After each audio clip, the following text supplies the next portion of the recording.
ओम नमः शिवाय। हर हर महादेव। आज अपने सुनते हैं कार्तिक मास का अगला अध्याय और कार्तिक स्नान की कहानियाँ। तो श्रद्धा भाव से सुनते रहना। भगवान श्री हरि आपकी सारी मनोकामनाएं पूर्ण करे। कथा शुरू करने से पहले कमेंट बॉक्स में लक्ष्मीपति नारायण के अनंत स्वरूपों की जय हो जरूर लिखना और मीरा भक्ति स्टोरी चैनल को सब्सक्राइब करके इस वीडियो को ज़्यादा से ज़्यादा शेयर करना। बोलो गणेश जी भगवान की जय हो। एक समय की बात है, एक तालाब में एक मेंढक और एक मेंढकी रहा करते थे। मेंढकी हमेशा सुबह जल्दी उठती और तालाब से बाहर आकर पाल पर बैठ जाती और सवा पहर दिन चढ़ने तक गणेश जी की पूजा किया करती थी। मेंढकी का इस तरह गणेश जी की पूजा करना मेंढक को बिल्कुल भी अच्छा नहीं लगता था। वह कहता कि कौन है गणेश जी, मैं तो किसी गणेश जी को नहीं मानता हूँ। गार खाती है ना मिट्टी खाती है, भूखी प्यासी पाल पर बैठी रहती है। मुझे देखो कितना हट्टा कट्टा हूँ, कोई विनायक जी की पूजा नहीं करता हूँ। पर मेंढकी पर मेंढक की बातों का कोई असर नहीं होता। मेंढक रोजाना इसी तरह चिल्लाता रहता। तो यह सुनते सुनते एक दिन गणेश जी भगवान नाराज हो गए और गणेश जी की माया से उसी तालाब पर राजा की एक दासी पानी भरने के लिए आती है और घड़े में जैसे ही पानी भरती है तो मेंढक और मेंढकी पानी के साथ उस घड़े में चले जाते हैं।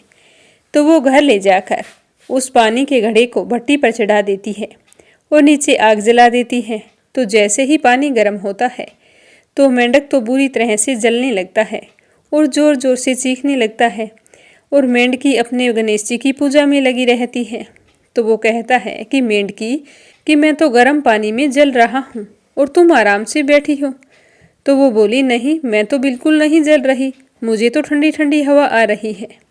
तो मेंढक कहने लगा, कैसी बातें कर रही हो, घड़े के अंदर पानी उबल रहा है और तुम कह रही हो कि मुझे तो ठंडी हवा आ रही है। तो मेंढकी कहने लगी कि मैं तो गणेश जी की पूजा करती हूँ और गणेश जी भगवान मेरी रक्षा करते हैं।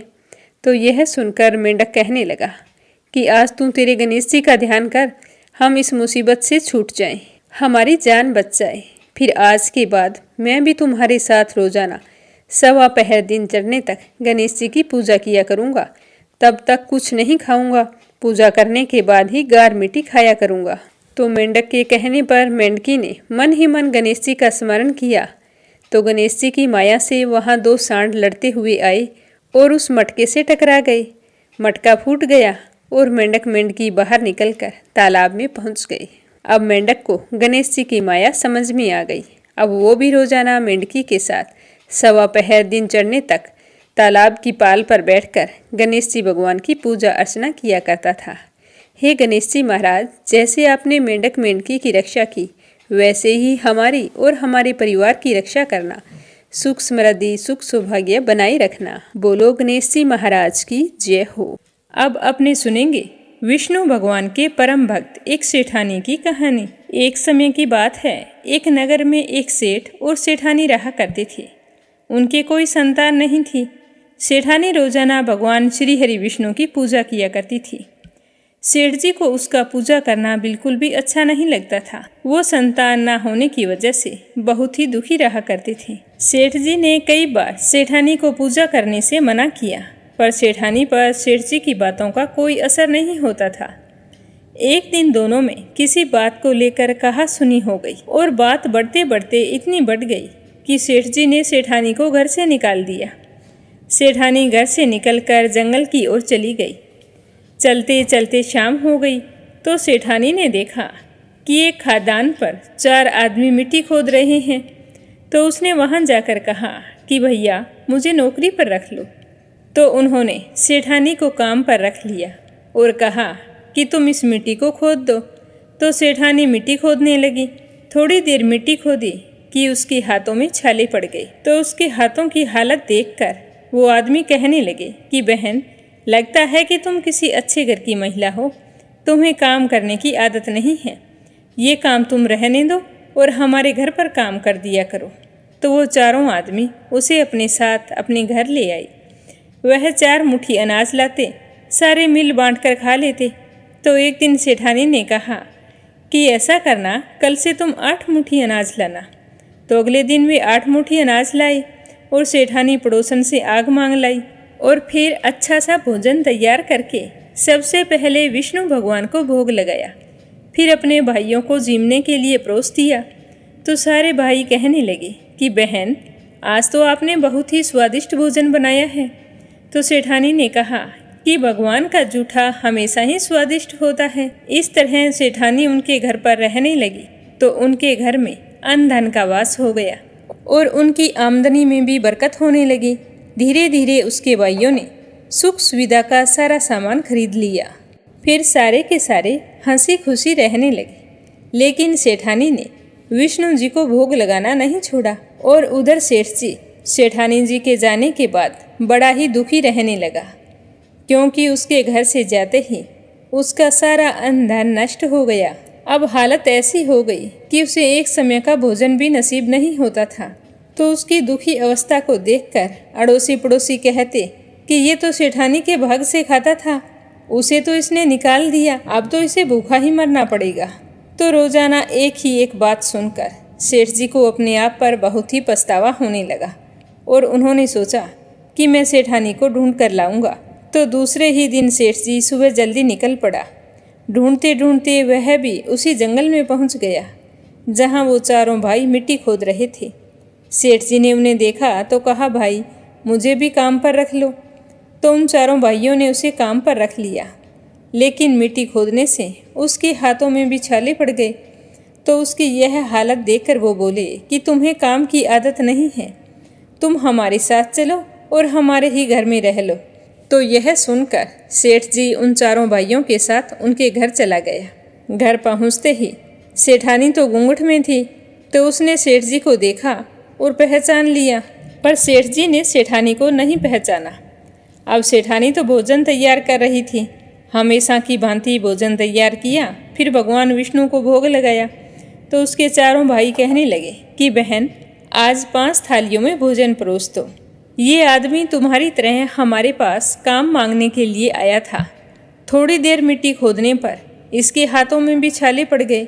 लगता है ये भी किसी अमीर घराने का आदमी है। तो सेठानी को तो पता था कि यह कौन है, पर उसने कुछ नहीं कहा। भगवान को भोग लगाने के बाद पहले अपने भाइयों को भोजन परोसा और जैसे ही सेठ जी को भोजन परोसने लगी तो विष्णु भगवान ने उसका हाथ पकड़ लिया। तो भाई कहने लगे कि बहन, तुम क्या कर रही हो, इसे भोजन परोस दो, यह भी भूखा होगा। तो उसकी बहन कहने लगी कि भैया, मैं कुछ नहीं कर रही, मेरा हाथ तो विष्णु भगवान ने पकड़ लिया है। तो उसके भाई कहने लगे कि हमें भी विष्णु भगवान के दर्शन कराओ। तो उसने भगवान से प्रार्थना की कि हे भगवान, आज आप प्रकट होकर हमें दर्शन दो। आज मेरी परीक्षा है, अगर आज भी आपने मुझे दर्शन नहीं दिए तो मेरी बात को कौन मानेगा।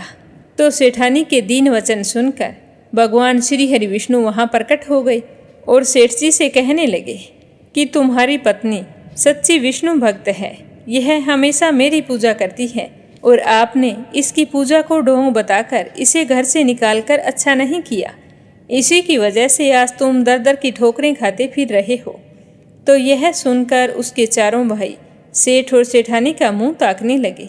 तो विष्णु भगवान कहने लगे कि मैं सेठानी की श्रद्धा भक्ति से बहुत ही प्रसन्न हूँ और मैं ये आशीर्वाद देता हूँ कि जहाँ भी यह सेठानी रहेगी वहाँ हमेशा अन्न धन के भंडार भरे रहेंगे। साथ ही इसे मैं पुत्र प्राप्ति का वरदान भी देता हूँ। यह कहकर भगवान श्री हरि विष्णु अंतर्ध्यान हो गए। जब सेठ जी को इस बात का पता चला कि घूंघट में और कोई नहीं उनकी पत्नी है, तो उनकी खुशी का कोई ठिकाना नहीं रहा। उन्होंने हाथ जोड़कर सेठानी से माफ़ी मांगी और साथ चलने को कहा। तो उसके भाई कहने लगे कि हम चारों भाइयों की लाडली बहन हैं, हम इसे गाजे बाजे के साथ विदा करेंगे। तो उसके भाइयों ने अपनी बहन को बहुत सारा धन देकर विदा किया। विष्णु जी की कृपा से 10वें महीने सेठानी ने बहुत ही सुंदर पुत्र को जन्म दिया। तो विष्णु भगवान के चमत्कार को देखकर सेठ जी भी सेठानी के साथ भगवान श्री हरि विष्णु की पूजा करने लगे और फिर अपने जीवन के समस्त सुखों का भोग करते हुए अंत में वैकुंठ धाम को गए। हे विष्णु भगवान, जैसा आपने सेठानी को अन्न धन और मान सम्मान पुत्र दिया, वैसा सबको देना, जो भी आपकी इस कहानी को सुने, सुनाए या फिर हुंकारे भरे, उसकी सारी मनोकामनाएं पूर्ण करना। बोलो विष्णु भगवान की जय हो। इस कहानी को देव उठनी एकादशी के दिन से शुरू करके 1 साल तक कहना चाहिए। उसके बाद इसका उद्यापन कर देना चाहिए। विष्णु भगवान का पीला पीताम्बर, पाव भर गुड़, 5.25 रुपये और लक्ष्मी जी को श्रृंगार का सामान अर्पित करके एक ब्राह्मण दंपति को भोजन करवाना चाहिए। कहते हैं कि ऐसा करने से व्यक्ति की सारी मनोकामनाएं पूर्ण होती है। अब अपने सुनते हैं धरती माता की कहानी। एक समय की बात है, एक गांव में एक औरत अपने बेटे और बेटी के साथ रहा करती थी। उसके बच्चे छोटे छोटे थे। वह बहुत ही गरीब थी। दिहाड़ी मजदूरी करके अपना गुजारा चलाती थी, अपने बच्चों को पालती थी। बच्चे धीरे धीरे बड़े होने लगे। बेटी शादी योग्य हो गई और उसकी माँ बूढ़ी हो चली थी। तो माँ ने एक दिन अपने बेटे को बुलाकर कहा कि बेटा, तुम्हारी बहन बड़ी हो गई है, मेरी सांसों का कोई भरोसा नहीं है, इसीलिए तुम अच्छा सा घर वर देखकर उसकी शादी कर देना। तो वह बोला कि माँ, अच्छा सा घर और वर कैसा ढूंढूं?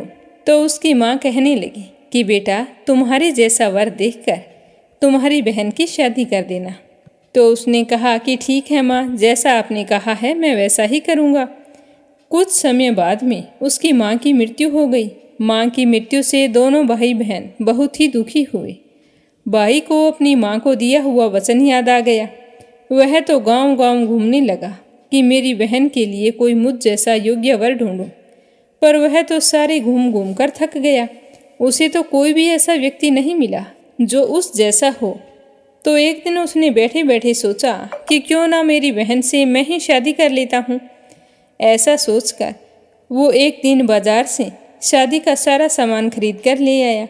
तो बहन ने कहा कि भैया, आप ये सामान क्यों लाए हैं? तो भाई कहने लगा कि बहन, तेरी शादी है। तो धीरे धीरे यह बात गांव में फैल गई।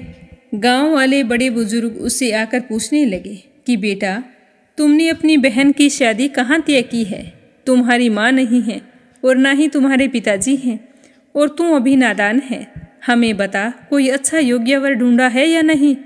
तो वो कहने लगा कि मैं तो सब जगह घूम आया, मुझे तो कोई भी योग्य वर नहीं मिला। माँ ने कहा था कि जो लड़का मुझ जैसा हो उसी के साथ मेरी बहन की शादी करनी है। तो मैंने तो निश्चय किया है कि मेरी बहन के साथ शादी मैं ही कर लूँगा। तो गांव के लोग उसे समझाने लगे कि बेटा, कभी बहन के साथ शादी करते हैं, ये नहीं हो सकता। तो वो बोला कि मैंने तो मेरी माँ को वचन दिया है और मैं मेरे वचन को पूरा करूँगा। तो उस नादान के ना समझने पर सारे गांव वाले अपने अपने घर चले गए। धीरे धीरे जब इस बात का पता उसकी बहन को लगा कि तुम्हारा भाई तुमसे शादी कर रहा है, तो बहन ने अपने भाई से पूछा कि भैया, मेरी शादी कहाँ कर रहे हो? तो उसका भाई कुछ नहीं बोला। तो बहन अपने आप समझ गई। उसने एक लोटा लिया, चुनरी ली और चप्पल पहनकर जंगल के लिए रवाना हो गई। तो रास्ते में उसे गाय चराते हुए ग्वाले मिले। उन्होंने पूछा कि बहन, वन में क्यों जा रही हो? वह कुछ नहीं बोली। वह वन में जाकर धरती माता को पुकारने लगी और बड़े ही दुखी स्वरों में कहने लगी कि हे माँ, तू ही मेरी लाज रख, नहीं तो आज अन्याय हो जाएगा। मैं क्या करूँ? मुझे अपनी गोद में ले लो, नहीं तो मैं यहाँ पर सर पटक पटक कर मर जाऊँगी। तो उसे इस तरह विलाप करते हुए देखकर धरती माता उसी समय फट गई। तो बहन ने एक तरफ लोटा, चुनरी और चप्पल रख दिए और खुद धरती में समा गई। इतने में दौड़ता हुआ भाई वन में आया और गवाले से पूछा कि मेरी बहन को देखा है? तो गवालों ने इशारा करते हुए कहा कि आपकी बहन इस ओर गई है। तो वह अपनी बहन को पुकारता हुआ दौड़ पड़ा। बहन धरती के अंदर समा रही थी। जब वो वहाँ पर पहुँचा तो बहन के थोड़े थोड़े बाल बाहर दिखाई दे रहे थे। तो उसने दौड़कर उन बालों को अपनी मुट्ठी में ले लिया और जोर जोर से रोने लगा। कहने लगा कि बहन, तू तो सत्य के लिए धरती माता की गोद में समा गई, पर मेरी तो बुद्धि भ्रष्ट हो गई थी। माँ का वचन निभाने के लिए मैंने मेरे जैसा वर ना मिलने के कारण तुमसे शादी करने का विचार कर लिया। धिक्कार है मुझ जैसे भाई पर धरती माता ने सत्य के लिए अपनी बेटी को अपने आप में संभाल लिया। कहा जाता है कि बहन के जो बाल बाहर थे वे दूब बन गई। तभी से धर्म और इज्जत की रक्षा के लिए औरतें इस कहानी को सुनती है और उदापन करती है तो एक लोटा, चप्पल, चुनरी और एक बर्तन में हरे मूंग और एक लड्डू कुंवारी कन्या को देती है, ताकि धरती माता उसके मान सम्मान की रक्षा करे। धरती माता के आशीर्वाद से हमेशा वह सुखी और सौभाग्यवती रहे। बोलो धरती माता की जय हो। अब अपने सुनते हैं कार्तिक स्नान की कथा। तो आप सभी श्रद्धा भाव से सुनते रहिए। एक गांव में एक सास और बहू रहा करती थी। कार्तिक का महीना आया तो सास अपनी बहू से कहने लगी कि बहू, मैं तो कार्तिक स्नान के लिए तीर्थ जाना चाहती हूँ। तो बहू कहने लगी कि सासू माँ, मैं भी आपके साथ चलूँगी। आपके बेटे तो अभी परदेश गए हैं, मैं अकेली पीछे क्या करूँगी। तो उसकी सास कहने लगी कि बेटा, तू अभी छोटी है, घर की रखवाली के लिए भी कोई चाहिए। अब की बार तो मैं ही जाती हूँ, तुम फिर कभी चली जाना। तो ऐसा कहकर उसकी सासू माँ तीर्थ को चली गई। अब वो अकेली क्या करे। बैठी बैठी सोच रही थी कि गंगा स्नान तो मुझे भी करना था। तभी गली में घड़े बेचने वाले की आवाज़ आई तो वह भागकर बाहर गई और कहने लगी कि भैया, आपके पास कुंडे हैं क्या। तो उसने कहा कि हाँ बहन हैं। तो वह उससे 33 कुंडे ले आई। अब रोजाना एक कुंडा भरकर रख देती और सुबह जल्दी उठकर उस कुंडे में स्नान करती और कहती कि सासू नहाए उंडे में, बहू नहाए कुंडे में, और फिर उस कुंडे को उल्टा करके रख देती। फिर तुलसी माता की पूजा करती, सूर्य देव को अर्घ्य देती। इस तरह सारा समय अपना भजन कीर्तन और पूजा पाठ में ही बिता देती। ऐसा करते करते महीना पूरा हो गया। जिस दिन कार्तिक माह की पूर्णिमा तिथि थी, उस दिन उसकी सासू माँ गंगा जी में स्नान कर रही थी। तो उसी समय उसके नाक की नथ निकलकर पानी में बह गई और वहाँ से बहकर जहाँ बहू स्नान करती थी उस कुंडे में आ गई। तो कुंडे में नथ देखकर बहू ने अपने सासू माँ की नथ को पहचान लिया और सोचने लगी कि मेरी सासू माँ की नथ यहाँ पर कैसे आई। उसने उसे उठाया और संभाल कर रख दिया। अब सासू माँ अपने नाक की नथ खोकर बहुत ही परेशान थी। उदास होकर कुछ देर तो बैठी रही, फिर बड़े ही दुखी मन से वहाँ से लौट चली। जब वो घर आई तो बहुत ही उदास थी। उसकी बहू बड़ी ही खुश थी। घर बहुत ही शांत और पवित्र नजर आ रहा था। तो बहू ने अपनी सासू माँ को देखते ही उनके चरण स्पर्श किए और चारपाई पर बैठाकर पानी का लोटा लेकर आई और कहने लगी कि लो माँ जी, पानी पी लो। लगता है आप तो बहुत थक गए हैं, कितने उदास दिखाई दे रहे हैं। तो वो कहने लगी कि बेटा, मैं कार्तिक स्नान से नहीं थकी हूँ, मेरे नाक की नथ खो गई है, मैं तो उसी को लेकर परेशान हूँ। सुहाग की चीज़ खो जाना अब शुभ माना जाता है। तो अपनी सासू माँ की बात सुनकर बहू अंदर गई और नथ लाकर अपनी सासू माँ को दे दी। तो बहू के पास नथ देखकर उसकी सास कहने लगी कि बेटा, ये तुम्हारे पास कैसे आई। तो उसने कहा कि माँ जी, यह तो गंगा के पानी में बहकर कुंडे में आई थी, मैंने पहचान ली और मैंने अंदर रख दी। तो उसकी सास कहने लगी कि गंगा का जल कुंडे में कैसे आया। तो वह अपनी सासू माँ को लेकर ऊपर गई जहाँ उसने कुंडे रख रखे थे। तो वे सारे के सारे कुंडे सोने के हो गए। तो इस तरह का चमत्कार देखकर उसकी सास बहुत ही हैरान हुई और पूछने लगी कि बहू, ये सब कुछ कैसे हुआ। तो वो बोली कि माँ जी, आप तो कार्तिक स्नान के लिए चले गए थे और मैंने तो उसी दिन 33 कुंडे ले लिए। रोज एक कुंडा भर के रख देती, सुबह जल्दी उठकर स्नान करती और फिर उस कुंडे को उल्टा करके रख देती। तब सासू माँ बोली कि बहू, तुम बड़ी भाग्यवान है जो साक्षात गंगा जी तेरे पास आई है। तूने पूरे श्रद्धा और विश्वास से कार्तिक स्नान किया है, इसीलिए भगवान ने प्रसन्न होकर तुझे इसका फल दिया है। तो मैंने तो गंगा जी जाकर कार्तिक स्नान किया और तूने घर पर ही कार्तिक स्नान कर लिया है।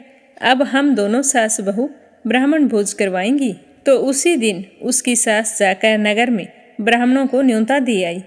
फिर उन्हें श्रद्धा भाव से भोजन करवाया और यथासंभव दान दक्षिणा देकर विदा किया। उसके बाद हर साल दोनों सास बहू कार्तिक स्नान करती। उसके बाद में तुलसी माता की पूजा करके सूर्य देव को अर्घ्य दिया करती थी, जिससे कार्तिक देवता उन पर प्रसन्न हो गई उनका घर धन दौलत से भर गया। हे कार्तिक देव, जैसे आपने बहू पर कृपा की वैसे ही सब पर करना। जो भी आपकी इस कथा को सुने उन पर अपना आशीर्वाद हमेशा बनाए रखना। बोलो विष्णु भगवान की जय हो। कार्तिक के महीने पूरे महीने हम इसे सुनते हैं तो हमारी सारी मनोकामनाएं पूर्ण होती है और अन्न धन के भंडार भरे रहते हैं। जब भगवान श्री राम, लक्ष्मण और सीता जी अपने पिताजी दशरथ की आज्ञा से वनवास जाने लगे तो रास्ते में सभी तीर्थ, गंगा, यमुना, गोमती नदियों में पितर तर्पण एवं वन में कंदमूल, फल फूल खाते हुए अपना समय व्यतीत करने लगे। ऐसा करते करते कई महीनों बीत गए। कार्तिक का महीना आया तो कार्तिक महीने की पहली तिथि के दिन सीता माता ने सुबह जल्दी उठकर स्नान किया और लक्ष्मण जी अपने भाई राम जी की आज्ञा से फल फूल लाकर माता सीता को दे दिए। तब माँ सीता ने 4 पत्तल परोसी तो लक्ष्मण कहने लगा कि भाभी माँ, हम तो 3 ही हैं, फिर ये 4 पत्तल किसके लिए है? तो सीता माता कहने लगी कि 3 तो हम हैं, 1 पत्तल गौ माता की है। राम जी, लक्ष्मण जी और गौ माता की पत्तल परोस कर सीता माता बैठ गई तो राम जी पूछने लगे कि आपने अभी तक भोजन करना शुरू क्यों नहीं किया? तो सीता माता कहने लगी कि मैं तो कार्तिक के महीने में राम कथा सुनाती हूँ, ये मेरा नियम है। राम कथा सुनने के बाद ही फल ग्रहण करूँगी। तो राम जी कहने लगे कि कथा तुम मुझे सुना दो।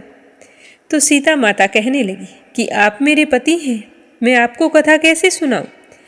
तो लक्ष्मण जी बोले कि भाभी माँ, मुझे सुना दो। तो सीता माता कहने लगी, नहीं, आप मेरे देवर हैं, औरत की बात तो औरत ही सुने, आपको मैं कथा नहीं सुना सकती। तो लक्ष्मण जी सोचने लगे कि इस जंगल में औरत कहाँ से मिलेगी? अगर नहीं मिली तो भाभी तो भूखी रह जाएगी, अगर भाभी भोजन नहीं करेंगे तो हम भी भोजन नहीं करेंगे। तो सोचते हुए लक्ष्मण जी ने अपनी माया से एक नगरी का निर्माण किया। उस नगरी में सारी सुख सुविधाएं थी, वहाँ की सारी चीजें सोने की थी। सारी चीजें सोने की होने के कारण उस नगरी का नाम सोन नगरी रखा गया। सोन नगरी के लोग बहुत ही घमंडी थे क्योंकि उस नगर में कोई गरीब नहीं था। तो लक्ष्मण जी ने कहा कि भाभी माँ, पास ही में एक नगरी है, तुम वहाँ कुएं पर जाकर बैठ जाना। वहाँ पर पानी लेने के लिए पनिहारिनें आएंगी तो उन्हें तुम राम कथा सुना देना।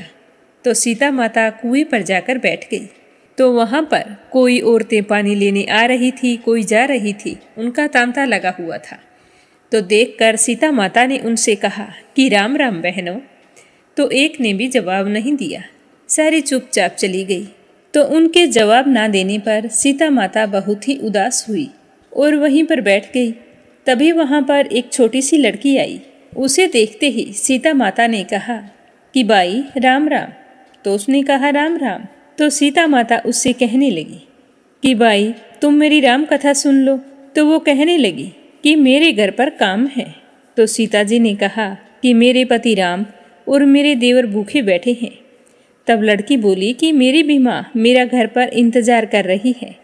यह कहकर लड़की वहाँ से जाने लगी तो सीता माता को गुस्सा आ गया और सीता माता के क्रोध के कारण सारी सोने की नगरी साधारण सी हो गई और उस लड़की के पास जो सोने का घड़ा था वो मिट्टी का घड़ा बन गया।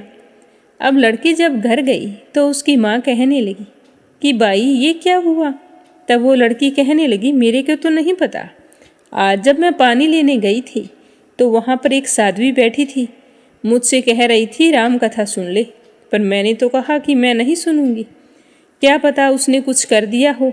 तो उसकी माँ कहने लगी कि बेटा, तुम वापस जाओ और जाकर उसे राम कथा सुनो। तो लड़की कहने लगी कि नहीं माँ, मैं वापस नहीं जाऊंगी, उसने कथा सुनने से मना कर दिया। तो उनकी बहू देख कर बोली कि माँ जी, अगर आपकी आज्ञा हो तो मैं राम कथा सुनकर आती हूँ। तो उसकी सास ने कहा कि हाँ ठीक है, सुना। तो बहू ने घड़ा उठाया और कुएं पर चली गई। वहाँ जाकर देखा तो सीता माता वहाँ पर बैठी थी, लेकिन वो उससे कुछ नहीं बोली। तो वो भी जाकर कुएं से पानी भरने लगी। घड़े को भर ले और फिर वापस खाली कर दे, भर ले फिर वापस खाली कर दे, इसी तरह से करती रही। काफ़ी समय बीत जाने पर सीता माता उसे देखकर कहने लगी कि तुम्हारे घर पर कोई काम नहीं है क्या? इस तरह घड़ा भर रही हो और खाली कर रही हो। तो वो कहने लगी कि माता जी, मैं तो सारा काम करके आई हूँ। तो सीता माता कहने लगी कि तूने मुझे माँ कहकर बुलाया है, बेटा तू मेरी कहानी सुनेगी क्या? तो वो कहने लगी कि माता जी, आप कहानी सुनाओ, मैं प्रेम से सुनूंगी। तो सीता माता ने कहा कि बेटा, तूने मेरी मृत्यु लोक में मदद की है, भगवान तेरी स्वर्ग लोक में रक्षा करेंगे। यह कहकर सीता माता ने कहानी कहनी शुरू कर दी। चंदन चौकी मोतियां हार, राम कथा मारे हिवड़े रुहार। राम कथा सुनाऊं, राम ने मनाऊं, राम कहे तो प्रदेश में जाऊं। आओ राम, बैठो राम, जल भर जारी लाई राम। केला रिदान तुन लाई राम, ठंडा जल भर लाई राम। संपाड़ो पधराओ राम, जगला टोपी लाई राम। कड़ा की लंगी लाई राम, स्वर्ण सिंहासन लाई राम। तापरे आप पिराजो राम, झालर टिकारा लाई राम। शंख ध्वनि गरणाऊं राम, हिवड़े हीरा सोवे राम। निरखता मन मोहे राम, चरण शरण में आई राम। शरण आपरी ले लो राम, माखन मिश्री लाई राम। माखन मिश्री अरोघो राम, दूध भर कटोरी लाई राम। मेवा चिरंजी परोसो राम, खाती मीठी चाखा राम।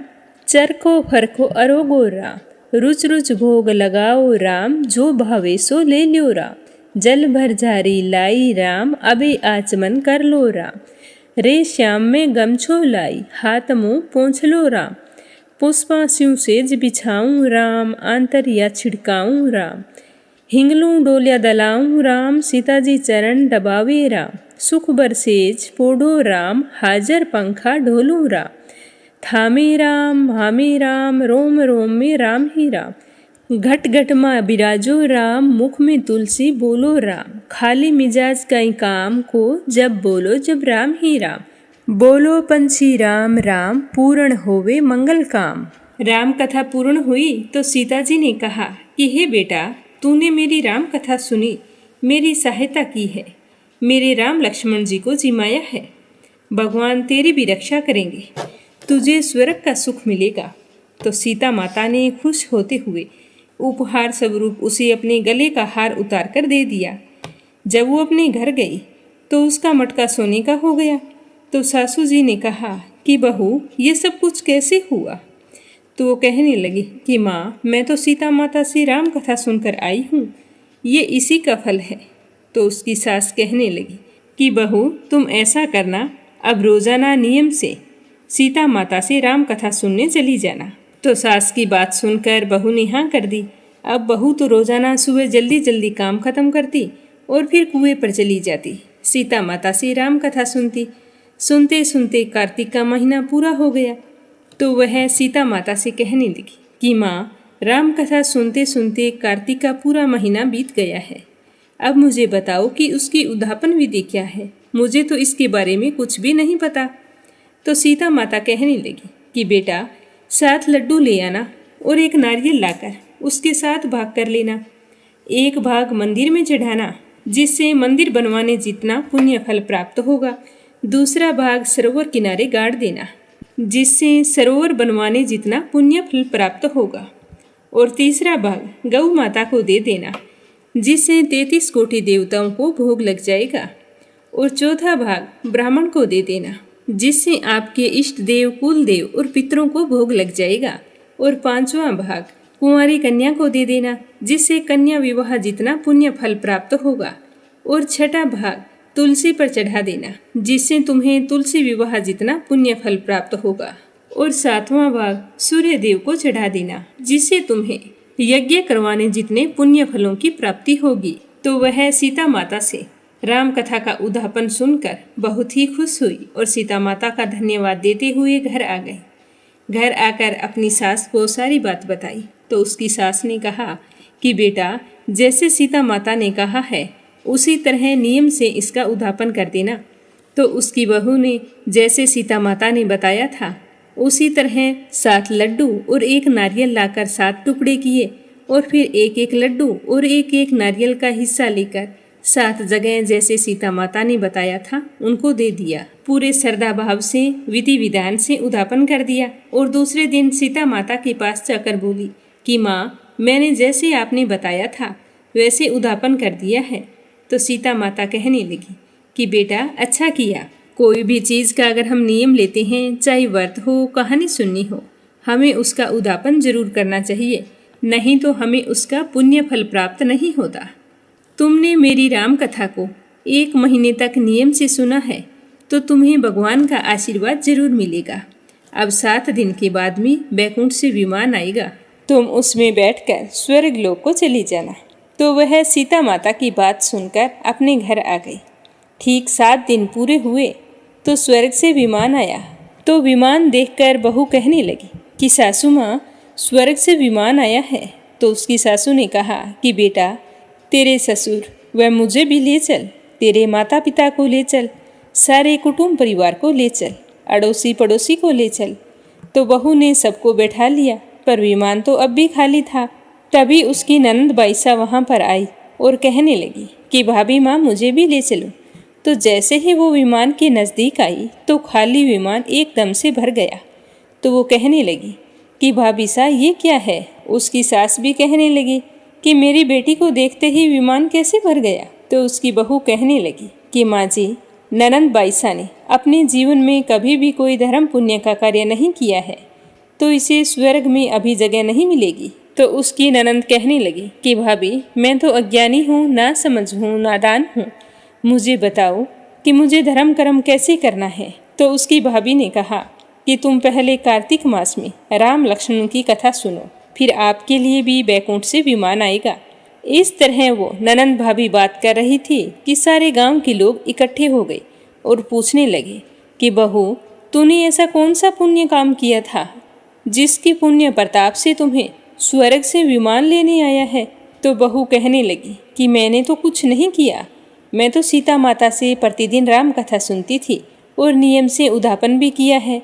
तो सारे गांव वाले कहने लगे कि बहू, हमें भी राम कथा सुनाओ। तो बहू ने राम कथा कहनी शुरू कर दी और सारे नर नारी कथा सुनने लगे। राम कथा संपूर्ण होते ही सारी नगरी सोने की हो गई। अब बहू ने कहा कि अब से इस राम कथा को नियम से सुनना, जो कोई राम कथा को सुनेगा उसे मेरे ही समान फल प्राप्त होगा। बाद में उसका नियम से उद्यापन भी करना है। तो सारे लोग सुनकर राम लक्ष्मण की जय जयकार करने लगे और विमान स्वर्ग में चला गया। 7 स्वर्ग के दरवाजे खुल गए। पहले द्वार पर नाग देवता, समस्त देवी देवता फूलों की वर्षा करने लगे। तो देवताओं ने बहू से पूछा कि तूने कौन सा पुण्य काम किया था? तो उसने कहा कि मैंने तो राम लक्ष्मण और जानकी की कहानी सुनी है। तो सारे देवी देवताओं ने कहा कि हम तुमसे बहुत ही खुश हैं, तुम वरदान मांगो, क्या मांगना चाहती हो? तो वो कहने लगी कि मेरे पास तो सारी सिद्धियां हैं, अगर मुझे वरदान देना है तो यह वर दो कि जो भी व्यक्ति श्रद्धा व भक्ति से राम कथा, राम लक्ष्मण जानकी की कहानी सुनेगा उसको मेरे समान पुण्य फलों की प्राप्ति होगी। तो देवताओं ने उसे तथास्तु कहते हुए फूलों की वर्षा की और फिर चारों ओर श्री राम की जय जयकार होने लगी। प्रेम से बोलो श्री राम जय जय राम। हे सीता माता, जिस तरह आप बहू पर प्रसन्न हुई, उसके सारे मनोरथ पूर्ण किए और बैकुंठ का वास दिया, वैसे ही जो भी व्यक्ति इस कथा को श्रद्धा भाव से सुने, सुनाए या हुंकारा भरे, उसे भी देना, सुख सौभाग्य का वास करना, अन्न धन के भंडार भरना। जय हो सीता माता की। बोलो सूर्य भगवान की जय हो। एक समय की बात है, सूर्य भगवान की पत्नी राणा दे के मायके से खबर आती है कि राणा दे को मायके बुलवाया है, लेकिन रानी सा का तो मायके जाने का बिल्कुल भी मन नहीं था। तो वो सूर्य भगवान से कहने लगी कि मुझे मायके नहीं जाना, मेरा वहाँ पर मन नहीं लगता है। तो नारायण भगवान ने रानी को यह कहकर मायके भेज दिया कि तुम मायके जाओ, मैं तुम्हारे लिए अच्छी अच्छी वस्तुएं उपहार स्वरूप भेजूंगा। तो राणा दे अपने पति की बात मानकर मायके चली जाती है और रोजाना इसी इंतजार में बैठी रहती है कि सूर्य भगवान मेरे लिए उपहार पता नहीं कब भेजेंगे।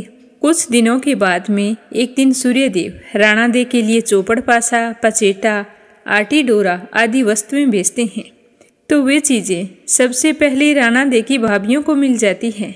तो राणा दे की भाभियाँ मजाक करने के इरादे से चौपड़ पासे खिलौने सारा सामान निकाल लेती है और उसकी जगह पर कंकड़ पत्थर और कांटे भर देती है और डिब्बे को वापस बंद कर देती है।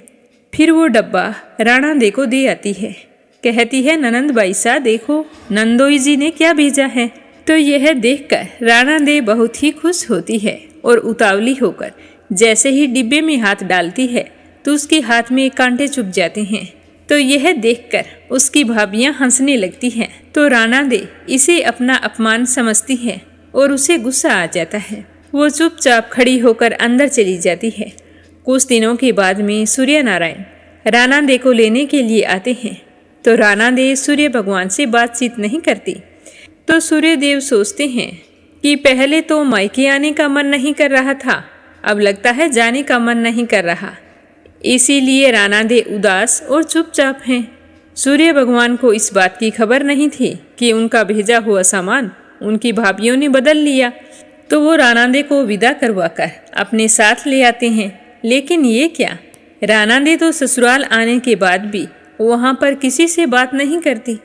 तो एक दिन सूर्य नारायण ने अपनी माताजी से पूछा कि माताजी, राणा दे आपसे बातचीत करती है क्या? तो उसकी माता ने कहा, नहीं बेटा, राणा दे जब से मायके से वापिस आई है उसके बाद मुझसे बात नहीं कर रही है। तो यह सुनकर सूर्य नारायण कहते हैं कि माताजी, आज आप राणा दे से कहना कि चावल की बोरी भरी पड़ी है, साल में से चावल निकालने हैं, परंतु उन्हें कहना कि चावल निकालते समय एक भी चावल टूटना नहीं चाहिए, सारे चावल साबुत निकलने चाहिए। तो जैसा सूर्य नारायण बोल कर गए थे, उनकी माताजी ने अपनी बहू राणा दे को बोल दिया। तो राणा दे तो रोने लगी। रोते रोते वो छत पर चली गई। वहाँ पर बहुत सारी चिड़िया बैठी थी। तो राणा दे कहने लगी कि चिड़ियों, मैंने कभी तुम्हें चूगा डाला होगा, तो आज आप मुझ पर एक एहसान करो, इन चावलों को छील दो। तो ढेर सारी चिड़ियाँ उन चावलों को साफ करने लग गई और थोड़ी सी देर में सारे चावल साफ करके उड़ गई। तो यह देखकर राणा दे बहुत ही खुश हुई। सूर्य नारायण शाम को आए और पूछा कि माताजी, राणा दे कुछ बोली क्या? तो माताजी ने कहा, नहीं बेटा, वो कुछ नहीं बोली। और हैरानी की बात यह है कि उन्होंने सारे चावल साफ कर दिए, एक भी चावल टूटने नहीं दिया। तो सूर्य नारायण सोचने लगे। तो अपनी माताजी की बात सुनकर सूर्य नारायण भी हैरान हो गए और सोचने लगे कि राणा दे ने अकेले ऐसे कैसे कर लिया। तो वो अपनी माताजी से कहने लगे कि माताजी, आप ऐसा करना, सुबह राणा दे को बोलना कि जो 108 छेद वाली मटकी है उसमें पानी भर दे। तो सुबह होते ही जैसा सूर्य नारायण ने बोला था, उसकी माताजी ने अपनी बहू राणा दे को बोल दिया कि 108 छेद वाली मटकियां हैं, उसमें पानी भर दो। तो राणा दे मटकी लेकर तालाब पर चली गई और वहां पहुंचकर रोने लगी। उनको रोता हुआ देखकर छोटी छोटी मेंढकियां आई और उनसे पूछने लगी कि राणा दे, आप रो क्यों रही है? तो राणा दे बोली कि सासू जी ने 108 छेद वाली मटकियों में पानी भरने को बोला है, इनमें पानी कैसे टिकेगा? तो वो मेंढकियां कहने लगी कि राणा दे, आप रोना बंद करो, चिंता मत करो, जितने छेद हैं उन पर हम चिपक जाएंगी, फिर आप आसानी से पानी भर लेना। फिर क्या था, राणा दे तो खुश हो गई और मेंढकियां छेद पर चिपक चिपक कर बैठ गई। राणा दे ने सारी मटकियों में पानी भर दिया। तो छेद वाली मटकियों में पानी देखकर उसकी सासू माँ बड़ी हैरान हुई। जैसे ही सायंकाल में सूर्य नारायण आए तो उन्होंने अपनी माताजी से पूछा कि राणा दे आज आपसे बोली क्या? तो उनकी माताजी ने कहा कि नहीं बोली। आज तो उन्होंने और भी गजब कर दिखाया, छेद वाली सारी मटकियों में पानी भर दिया है। तो सूर्य नारायण सोचने लगे कि राणा दे ये सब कुछ कैसे कर रही है और हमसे बोलना बंद क्यों कर दिया है, अब तो इस बात का पता लगाना पड़ेगा। तो उन्होंने अपनी माताजी से कहा कि माताजी, राणा दे को बोलना कि कल बाग में उनके मौसी जी आए हैं, उन्होंने राणा दे को मिलने के लिए बुलाया है। उनको यह भी बता देना कि जिस तरफ चरमू बिखरे हैं उस तरफ जाना है। तो सुबह होते ही राणा जी को उसकी सासू माँ ने कह दिया जैसा सूर्य भगवान बोल कर गए थे। तो राणा दे तैयार होकर अपनी मासी जी से मिलने के लिए चल पड़ी और सूर्य नारायण रास्ते में औरत का रूप बनाकर घूंघट निकाल कर बैठ गए। जब राणा दे उस तरफ से जाने लगे तो सूर्य नारायण औरत के रूप में बैठे थे, रोने लगे। तो राणा दे ने कहा कि आप रो क्यों रहे हैं, आप पर कोई मुसीबत आ गई क्या? तो उन्होंने राणा दे की बात का कोई जवाब नहीं दिया और लगातार रोते ही रहे। तो यह देखकर राणा दे कहने लगी कि मेरे पर जो मुसीबत आई है, अगर वो तुम पर आ जाए तो तुम क्या करोगे? तो सूर्य नारायण कहने लगे कि आप पर क्या मुसीबत आई है? तो राणा दे कहने लगी कि मैं क्या बताऊं, मैं मायके नहीं जा रही थी और फिर भी इन्होंने मुझे ज़बरदस्ती भेज दिया। बोला कि तुम चली जाओ और मैं तुम्हारे लिए अच्छी अच्छी वस्तुएं भेजूंगा, और डिब्बों में भरकर इन्होंने कंकड़ पत्थर और कांटे भेज दिए। मैं उन डिब्बों को देखकर बहुत ही खुश हुई और देखने के लिए जैसे ही डिब्बे में हाथ डाला तो मेरे हाथ में कांटे चुभ गए। मेरी सारी भाभियां मेरा मजाक बनाने लगी। थोड़े दिन बीते, मुझे वापस लेने के लिए आ गए और मैं ससुराल आ गई। इतना परेशान करने के बाद भी इनका पेट नहीं भरा। इन्होंने मुझे 1 बोरी साल में से चावल निकालने को बोला और यह भी कहा कि एक भी चावल टूटना नहीं चाहिए। अब तुम बताओ कि मैं एक दिन में 1 बोरी चावल कैसे निकालूं, वो भी बिना टूटे हुए। भला हो उन चिड़ियों का जिनको मैंने चूगा डाला था, उन्होंने मेरी मदद की और सारे चावल निकाल दिए। इन्होंने तो फिर भी नहीं पूछा कि राणा दे तुमने अकेले चावल कैसे निकाले। इन्हें तो बस परेशान करना था। दूसरे दिन 108 छेद वाली मटकियों में मुझे पानी भरने के लिए बोल दिया। अब आप ही बताओ, छेद वाली मटकी में कभी पानी ठहरता है? वो तो भला हो मेंढकियों का, जो बेचारी सारी की सारी छेद से चिपक कर बैठ गई और मैंने पानी भर दिया। यह कहते कहते राणा दे जोर जोर से रोने लगी। तो इतना सुनते ही सूर्य भगवान ने राणा दे का हाथ पकड़ा और अपने असली स्वरूप में आ गए। सूर्य भगवान बोले कि राणा दे चुप हो जाओ, मैंने तो डिब्बों में चौपड़ पासा, आटी डोरा, मिठाइयाँ और अच्छी अच्छी वस्तुएं भेजी थी। आपकी भाभीियों ने ही मजाक की होगी, मैंने ऐसा कुछ नहीं किया। आप मुझे बहुत अच्छे लगते हो, मैं आपके लिए डिब्बों में कांटे भरकर क्यों भेजूंगा, ये तो आपको पता होना चाहिए। इतनी सी बात थी तो आप मुझे पहले ही बता देते तो आपको इतनी मुसीबत नहीं झेलनी पड़ती। तो यह सुनते ही राणा दे बहुत ही खुश हुई और खुशी खुशी सूर्य नारायण और राणा दे बातें करते हुए घर आ गए। तो उन्हें हंसता बोलता देखकर उनकी माताजी और भी ज्यादा खुश हुई। बोलो सूर्य नारायण की जय हो। अब अपनी सुनते हैं कार्तिक मास महात्म्य का अगला अध्याय। श्री कृष्ण भगवान कहने लगे कि पूर्व काल में अवंतीपुरी में धनेश्वर नाम का एक ब्राह्मण रहता था। वह रस, चमड़ा और कमल आदि का व्यापार करता था। वह वेश्यागामी और मदपान आदि बुरे कार्यों में लिप्त रहता था। ऐसा कोई भी गलत कार्य नहीं था जिसे उसने किया ना हो। वह दिन रात पाप कर्मों में ही रत रहता था। वह व्यापार करने के लिए नगर नगर घूमता था। एक दिन वह खरीदने और बेचने के कार्य से घूमता हुआ महिष्मतीपुरी में जा पहुंचा, जो राजा महिष ने बसाई थी। वहां पाप नाशनी नर्मदा नदी सदैव शोभा पाती है। उस नदी के किनारे कार्तिक का व्रत करने वाले बहुत सारे मनुष्य अनेक गांवों से स्नान करने के लिए वहां पर आए हुए थे। धनेश्वर ने उन सबको देखा और अपना सामान वहीं पर बेचने लगा। वह भी 1 महीने तक वहीं पर रहा। वह अपने माल को बेचता हुआ नर्मदा नदी के तट पर घूमता हुआ स्नान, जप और देवार्चन में लगे हुए ब्राह्मणों को देखता और वैष्णवों के मुख से भगवान विष्णु के नामों का कीर्तन सुनता था। वह वहां रहकर उनको स्पर्श करता रहा और उनसे बातचीत भी करता रहा। वह कार्तिक के व्रत की उद्यापन विधि तथा जागरण भी देखता रहा। उसने भी पूर्णिमा के दिन व्रत को भी देखा और यह भी देखा कि व्रती ब्राह्मणों और गौओं को भोजन करा रहे हैं, उनको दक्षिणा आदि भी दे रहे हैं। उसने नित्य प्रति भगवान शंकर की प्रसन्नता के लिए होती हुई दीपमाला भी वहां पर देखी। त्रिपुर नामक राक्षस के 3 पुरों को भगवान शिव ने इसी तिथि को जलाया था। इसीलिए शिवजी के भक्त इस तिथि को दीपक जलाते हैं और उत्सव मनाते हैं। जो मनुष्य मुझ में और शिवजी में भेद करता है उसकी सारी क्रियाएं निष्फल हो जाती हैं। इस प्रकार नर्मदा नदी पर रहते हुए भी जब उसको 1 महीना बीत गया तो अचानक से एक दिन उसे किसी काले नाग ने डस लिया, तो वह बेहोश होकर भूमि पर गिर पड़ा। उसकी यह दशा देखकर वहाँ के दयालु भक्तों ने उसे चारों ओर से घेर लिया और उसके मुख पर तुलसी दल मिश्रित जल के छींटे देने लगे, तो उसके प्राण निकल गए। यमदूतों ने आकर उसे बांध लिया और कोड़े बरसाते हुए उसे यमपुरी ले गए। उसे देखकर चित्रगुप्त ने यमराज से कहा कि इसने बाल्यावस्था से लेकर आज तक केवल बुरे कार्य किए हैं। इसने अपने जीवन में कोई ऐसा क्षण नहीं है जब कोई पुण्य का कार्य किया हो। यदि मैं पूरे 1 वर्ष तक भी आपको सुनाता रहूं, तो इसके पाप कर्मों की सूची समाप्त नहीं होगी। यह तो एक महापापी है, इसीलिए इसे 1 कल्प तक घोर नरक में डाल दो।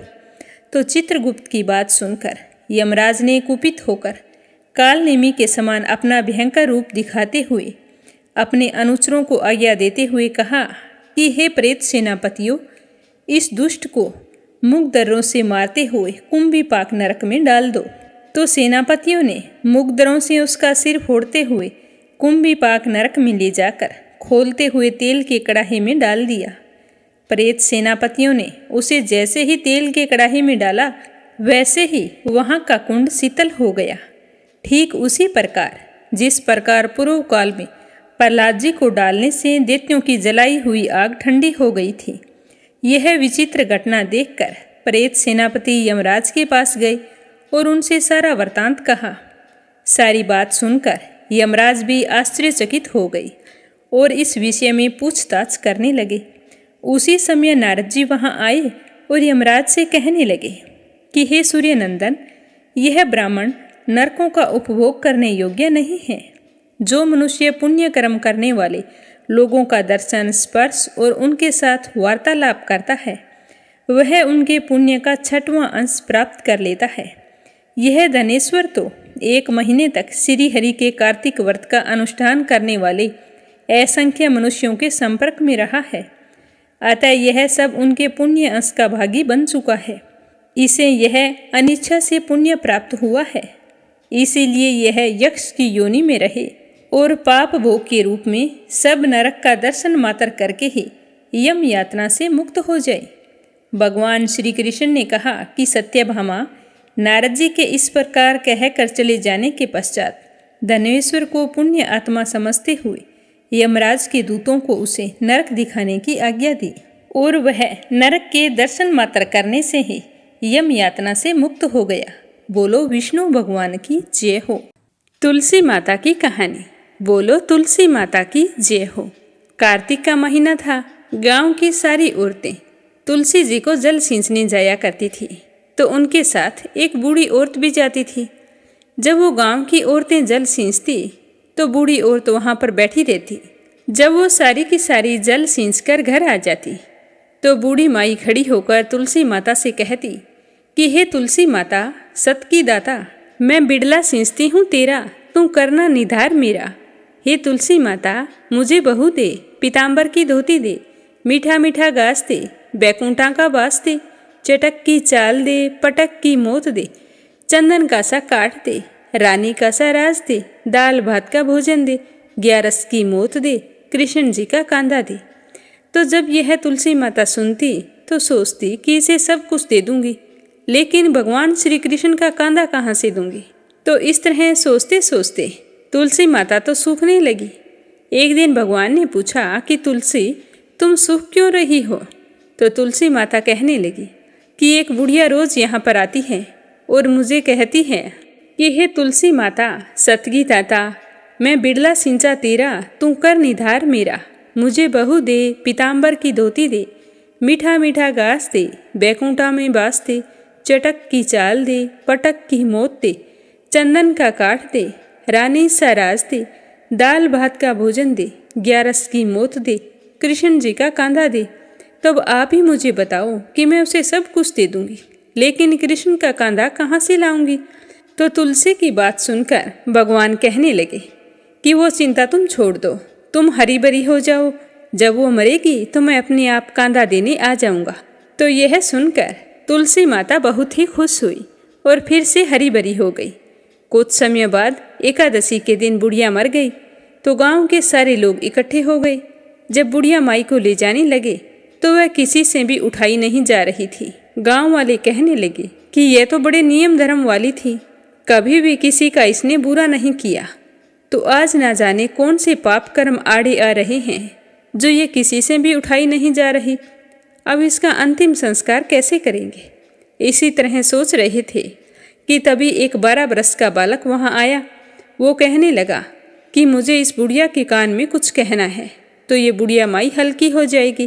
तो उस बालक की बात सुनकर गांव वाले कहने लगे कि बेटा, यह बुढ़िया माई मर चुकी है, अब इसके कान में कहने से कोई फायदा नहीं है। तो वह बालक बोला कि मुझे एक बार इसके कान में कहने की इजाज़त दें। तभी वहाँ पर एक बुजुर्ग आदमी बैठा था। वो कहने लगा कि इस बच्चे को भी मन के निकाल लेने दो, बच्चों में भगवान होता है। तो वह बालक बुढ़िया माई के पास पहुँचा और जाकर कान में कहने लगा कि बुढ़िया माई, मन के निकाल ले, पीताम्बर की धोती ले, मीठा मीठा घास ले, बैकुंठा का बास ले, चटक की चाल ले, पटक की मोत ले, कृष्ण जी का कांधा ले। तो यह सुनते ही बुढ़िया माई हल्की हो गई। तो गांव वालों ने और श्री कृष्ण भगवान ने बुढ़िया माई को कांधा दिया। इस प्रकार तुलसी माता की पूजा करने से बुढ़िया माई को मुक्ति मिल गई। हे तुलसी माता, सत की दाता, जो भी आपकी पूजा श्रद्धा भाव से करे उसके सारे मनोरथ पूर्ण करना। जैसे आपने बुढ़िया माई को मुक्ति दी, उसी तरह जो भी आपकी पूजा करे वह अपने जीवन के सारे सुखों का भोग करता हुआ अंत में बैकुंठ धाम को प्राप्त हो, ऐसा आशीर्वाद देना। बोलो तुलसी माता की जय हो। अगली कहानी लपसी और तपसी की। प्रेम से बोलो लपसी तपसी की जय हो। एक लपसी था, एक तपसी था। तपसी हमेशा भगवान की तपस्या किया करता था और लपसी रोजाना 1.25 सेर की लापसी बनाता और सबसे पहले भगवान को भोग लगाता, उसके बाद स्वयं भोजन कर लेता। इसी तरह दोनों की दिनचर्या चल रही थी। एक दिन दोनों भाइयों में कोई बात को लेकर कहासुनी हो गई तो दोनों जोर जोर से लड़ने लगे। लपसी कहने लगा कि मैं बड़ा हूँ, मैं रोजाना भगवान को भोग लगाता हूँ। तो तपसी कहने लगा कि मैं तो रोजाना तपस्या ही करता रहता हूँ, तो मैं बड़ा हूँ। इस तरह लड़ते लड़ते दोनों जोर जोर से बोलने लगे। तभी वहाँ से नारद जी गुजर रहे थे और उन दोनों की आवाज़ सुनकर उनके पास आ गए और बोले कि तुम दोनों लड़ क्यों रहे हो? तो लपसी बोला कि मैं इसे कब से समझा रहा हूँ कि मैं बड़ा हूँ, पर ये तो कहता है कि मैं बड़ा हूँ। तो तपसी कहने लगा कि मैं इतनी तपस्या करता हूँ तो मैं ही बड़ा हूँ, ये छोटी सी बात इसके समझ में नहीं आ रही। तो नारद जी कहने लगे कि तुम दोनों शांत हो जाओ, तुम्हारा फैसला मैं करूँगा, लेकिन आज नहीं, कल आऊँगा, फिर बता दूँगा कि तुम दोनों में से कौन बड़ा है। यह कहकर नारद जी चले गए। दूसरे दिन रोजाना की तरह तपसी नहाकर आए तो नारद जी ने 1.25 करोड़ की अंगूठी उसके आगे फेंक दी। तो तपसी का ध्यान जैसे ही उस अंगूठी पर पड़ा तो उसने तुरंत उठाकर अपने पैर के नीचे दबा लिया और तपस्या करने के लिए बैठ गया। तो नारद जी ने दूसरी अंगूठी लपसी के सामने फेंक दी। तो लपसी ने अंगूठी को देखकर भी अनदेखा कर दिया और लापसी बनाने लगा। बनाने के बाद में भगवान को भोग लगाकर स्वयं भोजन करने के लिए बैठ गया। तो नारद जी उनके सामने आ गए। तो नारद जी को देखते ही वो दोनों पूछने लगे कि नारद जी, अब आप बताओ हम में से कौन बड़ा है? तपसी कहने लगा कि मुझे ही बड़ा बताना, क्योंकि मैं ही बड़ा हूँ। तो नारद जी बोले कि तुम खड़ा होकर तेरा पैर तो उठा। तो जैसे ही उसने खड़ा होकर पैर उठाया तो उसके पैर के नीचे अंगूठी थी। तो नारद जी कहने लगे कि ये अंगूठी तूने चुराई है, तुझे तेरी तपस्या का कोई फल नहीं मिलेगा, क्योंकि ये अंगूठी मैंने ही तुम दोनों के आगे फेंकी थी। तो तूने तो झट से अंगूठी को उठा लिया, तेरा मन तो मोह माया में अब भी लगा है। लपसी ने तो अंगूठी को देखकर भी अनदेखा कर दिया और अपनी रोजाना की भक्ति करने लगा। जो लपसी रोजाना करता है वो भी एक भक्ति है, और मेरा फैसला ये है कि लपसी ही सबसे बड़ा है। तो यह सुनकर तपसी हाथ जोड़कर कहने लगा कि महाराज, मुझसे बहुत बड़ा अनर्थ हो गया है, आगे से मैं ऐसी गलती कभी नहीं करूँगा। पर आप मुझे बताओ, मैंने भक्ति तो सच्चे मन से की है, तो मुझे उस भक्ति का फल कैसे मिलेगा। तो नारद जी कहने लगे कि रोटी बनाकर गाय और कुत्ते की रोटी नहीं बनाएगा, उसका फल तुझे ही मिलेगा। रोटियां बनाकर पीछे से सुबह छोटी रोटी नहीं बनाएगा, उसका फल, और शाम को रोटी बनाकर पीछे से एक बड़ी रोटी नहीं बनाएगा, उसका फल भी तुझे ही मिलेगा। ब्राह्मण को भोजन करवाकर दक्षिणा नहीं देगा तो वो फल भी तुझे ही मिलेगा। सूट, साड़ी, तिवल अगर हम किसी को देते हैं तो उसके ऊपर भेंट स्वरूप अगर कुछ रुपए नहीं देंगे तो उसका फल भी तुझे ही मिलेगा। अगर कोई दिए से दिया जलाएगा तो उसका फल भी तुझे ही मिलेगा। व्रत रख कर अगर कोई सारी कहानी सुन ले लेकिन तुम्हारी इस लपसी तपसी की कहानी को नहीं सुनेगा तो उसका फल भी तुम्हें ही मिलेगा। तो इस तरह का आशीर्वाद पाकर तपसी बड़ा ही प्रसन्न हुआ। कहा जाता है कि उसी दिन से हर व्रत कथा के बाद में लपसी तपसी की कहानी जरूर सुननी चाहिए।